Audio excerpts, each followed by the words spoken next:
사무엘상 강의 79번째 시간 떳떳한 인생 그런 제목으로 설교를 나누겠습니다. 어제 본문에서 다윗은 무방비 상태로 있는 사울을 죽이지 않았어요. 그렇게 죽이지 않음으로써 하나님께서 더욱 기뻐하시는 인생이 되었다. 또 스스로의 미래에 오점을 남기지 않았다. 사울과는 다른 수준의 인생임을, 신앙과 인격임을 명확히 보여주었다. 그런 요점을 가지고 말씀을 드렸어요.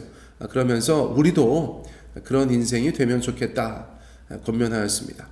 오늘 본문은 그 다음의 이야기입니다. 8절, 그 후에 다윗도 일어나 굴에서 나가 사울의 뒤에서 외쳐 이르되 내 주 왕이여 하매 사울이 돌아보는지라 다윗이 땅에 엎드려 절하고.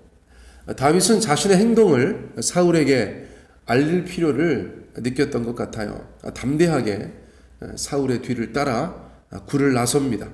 그리고 외쳐 부릅니다. 내 주 왕이여. 얼마 만의 만남이고 얼마 만의 대화입니까? 사울은 즉시 다윗인 것을 알아차렸을 것입니다. 그렇게 찾아 헤매던 다윗이 오히려 자신을 뒤에서 부르니 놀라기는 했을 것 같습니다. 그런데 사울이 고개를 돌리자, 경계심을 가지고 깜짝 놀라서 고개를 돌리자 다윗은 땅에 엎드려 절을 합니다. 의외의 상황이었다고 볼 수 있겠죠. 자기한테 칼을 들이밀까, 창을 던질까, 순간 그런 생각을 했을 수도 있을 터인데 다윗이 땅에 엎드려 절을 하는 것이에요. 사울에게 예를 표하고 자신을 최대한 낮추는 모습을 보이는 것입니다. 짧은 시간이었지만 다윗의 이러한 언행, 말과 행동은 사울의 마음에 어떤 흔들림을 가져다 주었을 것 같아요. 자기는 죽이려고 하는데 그 대상이 도망가거나 숨지 않고 자신에게 나타나서 여전히 주라고 부르고 또 왕이라고 칭하고 더군다나 겸손하게 자신을 낮추어서 엎드려 절하는 충직한 신하의 모습을 보이고 있기 때문이죠. 그런데 거기에 더하여서 다윗이 사울에게 호소합니다. 아주 진정성 있는 사실을 기반으로 호소합니다. 9절 말씀입니다. 다윗이 사울에게 이르되 보소서 다윗이 왕을 해하려 한다고 하는 사람들의 말을 왕은 어찌하여 들으시나이까? 이것이 첫 번째 말이에요. 그동안 꼭 하고 싶었던 말인 것 같아요.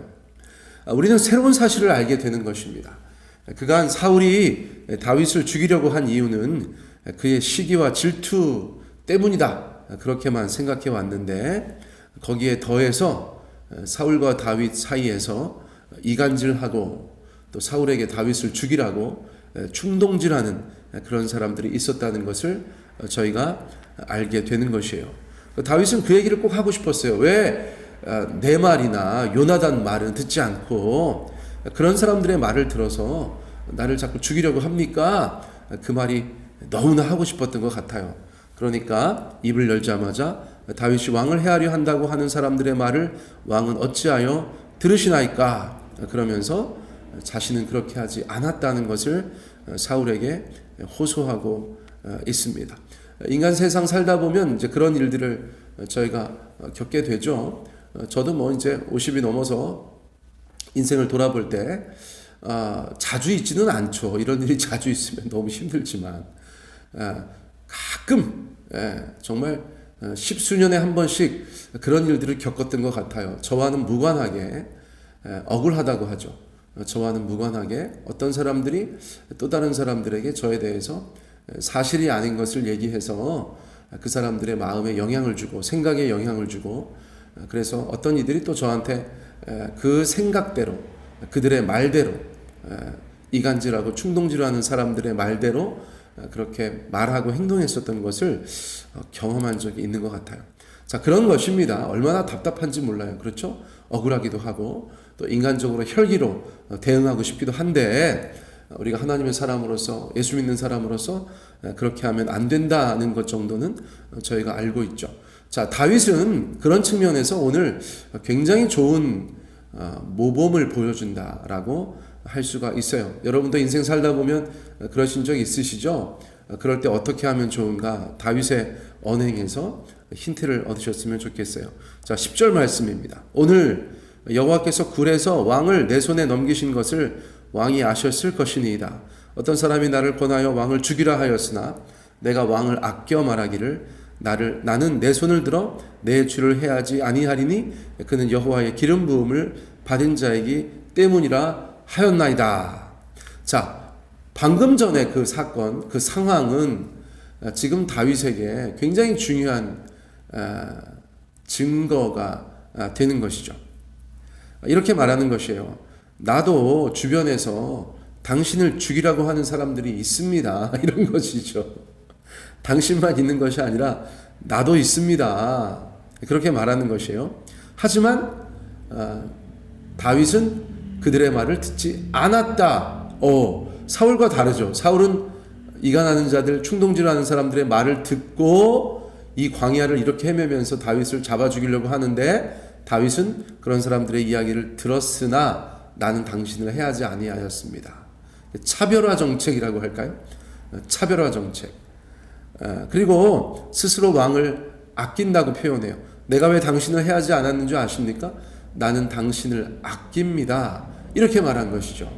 여기에는 노골적으로 말하진 않았지만 사울 왕이시여, 장인어른 나를 좀 아껴주십시오. 이런 메시지가 들어있는 것이죠. 그리고 나서 사울을 죽이지 않은 더 중요한 이유를 말하고 있습니다. 바로 사울 당신이 여호와께서 기름 부어 세우신 왕이기 때문입니다. 이제 그렇게 말하는 것이죠. 하나님에 대한 경외, 기름 부음 받은 자에 대한 존경과 존중함이 나에겐 아직 있습니다. 나는 그렇게 막 나가는 사람이 아닙니다. 경우 없는 사람이 아닙니다. 하나님을 경외하고 하나님이 세우신 자를 존중합니다. 그렇게 말한 것이에요. 그러니까 이런 말들은 사울의 마지막 양심에 어느 정도 영향을 줄 수 있는 그런 말들인 것 같아요. 그런데 다윗의 그 결백은 말에서만 드러나는 것이 아니죠. 증거가 있어요. 증거. 사울이 야 무슨 도대체 근거로 그런 얘기를 하냐 이런 얘기 하지 않았지만 만약에 한다고 해도 떳떳하게 보여줄 수 있는 증거물이 있다는 것입니다. 자, 11절 내 아버지여 보소서 내 손에 있는 왕의 옷자락을 보소서 내가 왕을 죽이지 아니하고 겉옷자락만 베었은즉 내 손에 악이나 죄과가 없는 줄을 오늘 아실지니이다. 왕은 내 생명을 찾아 해하려 하시나 나는 왕에게 범죄한 일이 없나이다. 요나단도 이렇게 비슷한 말 했었는데요. 지금 다윗이 직접 하니까 그 무게감은 다르겠죠. 그런데 다윗이 그 손에 왕의 옷자락을 들고 있어요. 사울은 뭐 자기 옷이니까 금방 알았겠죠. 어쩌면 자신의 겉옷을 부지런히 살펴봤는지도 모르겠어요. 그러자 한쪽 옷자락이 베어져 있었겠죠. 옷술이 하나 없어졌었겠죠. 그러니까 다윗의 말이 사실인 것을 즉시 알게 되었을 것이에요. 자, 그런데 다윗이 그때 이런 말을 하죠. 내가 왕을 죽이지 아니하고 겉옷자락만 베었습니다. 내가 왕을 죽이지 아니하고 겉옷자락만 베었습니다. 빼도 박도 못하는 명확한 증거이죠. 내 옷자락을 정말 베었네. 내 옷자락을 벨 정도면 나도 죽일 수 있었을 텐데 다윗이 그렇게 하지 않았네. 짧은 순간이지만 사울이 그것을 알게 되었겠죠. 누가 보아도 다윗은 사울을 죽일 수 있었습니다만 그렇게 하지 않은 것을 사울도 알고 사울의 군대도 알고 다윗도 알고 다윗의 부하들도 알게 되었다는 것이죠. 앞으로는 이스라엘이 다 알겠죠. 이 들염소 바위에서의 사건, 이것은 온 이스라엘이 다 알게 될 그런 사건이라는 것이죠. 자, 그래서 다윗은 그렇게 증거물을 보이고 나서 왕은 내 생명을 찾아 해하려 하시나 나는 왕에게 범죄한 일이 없나이다. 자신의 결백을 그에게 보입니다. 그저 억울하게만 생각하는 것이 아니에요. 막 가슴을 치면서 땅을 치면서 내가 진짜 억울해 못 살겠어. 그렇게만 하는 것이 아니고 아주 떳떳하게 말하는 것이죠. 증거물을 가지고 삶의 열매를 가지고 삶의 모습을 가지고 그 억울함을 정면 돌파하는 것이죠. 억울한데 사람들이 막 해보니까 뒤에서 나쁜 짓 했어. 그러면 얼마나 창피해요. 그런데 다윗은 그렇지 않았다는 것입니다. 온 천하가 다윗의 결백을 알게 되었고 온 천하가 그 증거물을 통해서 다윗이 정말 범죄함이 없구나라는 것을 알게 되었다는 것이에요. 자, 12절 여호와께서는 나와 왕 사이를 판단하사 여호와께서 나를 위하여 왕에게 보복하시려니와 내 손으로는 왕을 해하지 않겠나이다. 왕을 해하지 않겠다고 하면서도 한편으로는 하나님을 언급하죠. 하나님, 여호와께서 왕과 나와 왕 사이를 판단하실 것이다. 그래서 나는 떳떳하니까 당신이 잘못한 걸 하나님은 아실 것이다. 여호와께서 나를 위하여 왕에게 보복하실 것이다. 원수 갚는 것은 하나님께 있다고 말씀하신 그분께서 당신에게 보복하실 것이다. 나는 당신을 해하지 않을 것이다. 그런데 이 말을 가볍게 듣지 말아라. 내가 당신한테 보복하지 않는다고 해서 당신에게 아무 일도 일어나지 않는 것은 아니다. 왜냐하면 하나님이 살아계시고 하나님께서 심판자이시기 때문이다. 그것을 넌지시 말하는 것이죠. 사실 이 말은 가시가 있는 말이다라고 저희가 이해할 수 있어요. 저희들의 삶의 자세도 이와 같아야겠죠. 우리가 어떤 사람들에 대해서 원수를 갚거나 복수하거나 보복하거나 그런 것은 아니지만 그렇다고 해서 그러면 그것을 그냥 둡니까? 하나님께서 그냥 두지 않으신다. 저는 그렇게 믿습니다. 말씀에 근거해서 그렇게 믿어요. 그런데 그것을 꼭 내가 그렇게 할 필요는 없다는 것이죠. 하나님은 살아계시고, 그렇죠? 우리가 정말 예전에 어릴 때 그런 말 많이 했는데 천벌 받는다. 이게 인간에게 있는 어떤 개념입니다. 그러니까 하나님께서 판단하셔서 하나님이 보복하시면 그것이 천벌인 거죠. 천벌. 예. 아주 흉악한 일들만 생각하실 필요는 없고요. 내가 보복하지 않아도 하나님께서 그것에 대해서 마땅한 일을 행하신다. 그런 믿음을 저희가 가질 때 우리의 인생이 한결 더 주님 앞에서 마음이 편한 것 같아요. 자, 13절 옛 속담에 말하기를 악은 악인에게서 난다 하였으니 내 손이 왕을 해하지 아니하리이다. 그런 격언이 있었던 것 같아요. 악은 악인에게서 난다. 나쁜 짓하고 범죄하고 복수하고 보복하고 사울을 해하고 죽이고 이런 것은 악인이나 하는 짓인데 나는 악인 아니다. 나는 당신을 죽일 사람이 아니다. 그렇게 말하는 것이죠. 자, 14절 이스라엘 왕이 누구를 따라 나왔으며 누구의 뒤를 쫓나이까? 죽은 개나 벼룩을 쫓음이니이다. 그러니까 왠지 말하다가 좀 이렇게 마음이 격해진 것 같아요. 그래서 말 자체가 그렇게 뉘앙스가 그래요. 이스라엘의 왕이 누구를 따라 나왔으며 누구의 뒤를 쫓나이까? 죽은 개나 벼룩을 쫓음이니이다. 자, 이스라엘의 왕이 사울은 높이는 것이죠. 한없이 높이고 자신에 대해서는 뭐라고 말합니까? 죽은 개나 벼룩 같다. 나는 죽은 개나 벼룩 같다. 너무 자기 비하 아닌가 싶기는 하지만 사울을 한없이 높이고 다윗 자신을 한없이 낮춤으로 인해서 사울이 지금 하고 있는 그 일이 정말 의미 없다. 정말 그럴 때가 아니다. 당신같이 높은 양반이 왜 나 같은 사람을 쫓아다니면서 그렇게 죽이려고 하느냐. 그렇게 더 강력하게 호소하는 그런 장면이라고 볼 수 있겠어요. 자, 15절 그런즉 여호와께서 재판장이 되어 나와 왕 사이에 심판하사 나의 사정을 살펴 억울함을 풀어주시고 나를 왕의 손에서 건지시기를 원하나이다 하니라.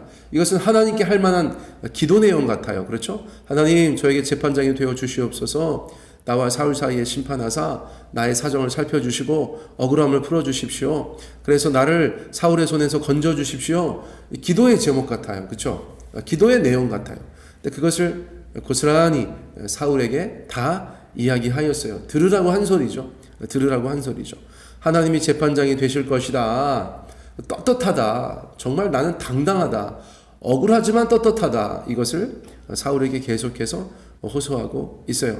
결백하면은 자신이 있으니까 제발 부디 하나님께서 판단해 주셔서 나의 억울함을 풀어주시고 당신의 그 소나기에서 나를 건져주셨으면 좋겠다. 이것을 사울에게 호소하고 있는 것입니다. 사랑하는 성도님들, 다윗은 정말 억울했고 정말 두려웠을 것 같아요. 자기가 잘못한 것도 없는데 누군가 자기를 계속 쫓으면서 잡아 죽이려고 하니까 그런 마음이 왜 없었겠어요. 그러나 정말 절체절명의 순간에도 하나님의 사람으로서 부족함이 없는 떳떳한 그런 결정들을 내리고 그것에 대해서 하나님을 신뢰하면서 끝까지 나아가는 모습을 저희 가운데 보여주고 있어요. 우리가 억울하다고 하면서 하나님 앞에서 실수하고 사람들 앞에서 실수할 때가 있는데 다윗의 모습을 보니까 저희 가운데 도전이 됩니다. 우리가 정말 떳떳한데 억울한데 떳떳하다면 우리의 손에 피를 묻히지 않고 하나님께서 가장 선한 재판관이 되신다. 그분께서 우리의 모든 것 가운데 함께 하실 것이다 라는 믿음을 가지고 하나님께 기도하며 나아갔으면 좋겠어요.